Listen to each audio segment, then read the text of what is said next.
શ્રી કૃષ્ણ બધાને. અત્યારે જઈ રહ્યા છીએ શોપિંગ કરવા. તો બી 150 ની અડધી.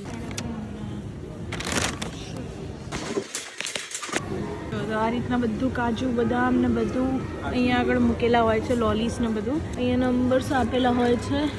એ તમારે આવી રીતની બેગમાં પેક કરવાનું અને પછી પેનથી લખી દેવાનું પેન ક્યાં હોય છે.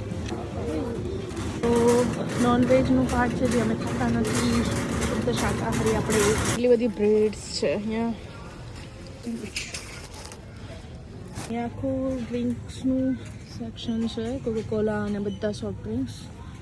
એટલું બધું હેલ્ધી નહીં રહેવાનું. જુઓ, નોર્મલ પેપ્સ લઈ લે છે. Let's go. व्हाट्सअप चलो आज तो मुफ्त में मिलेगा सब. આ મારી બહેનપણી છે જે પંજાબથી છે. તુસી કેસે હો? તુસી કેસનમાં? તો આ રીતના બધા બોક્સ હોય છે બધે, તો બેગ્સ લેવાની જરૂર જ નથી આપણે. જો આ રીતે બધું નોટિસ બોર્ડ પર મૂકી દે, કોઈને કંઈ બી જાહેરાત કરવી હોય.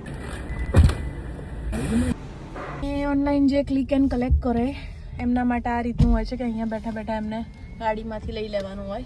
ન્યુઝીલેન્ડમાં કશે પણ ટ્રાફિક પોલીસ નહીં દેખાય. બસ અહીંયા આગળ ખાલી સિગ્નલ્સ અને સર્કલ્સ હોય છે. એક પણ ટ્રાફિક પોલીસવાળા ઊભા નથી હોતા અહીંયા આગળ. તો લોકો રૂલ્સ બહુ ફોલો કરતા હોય છે. એ બહુ સારી વસ્તુ છે.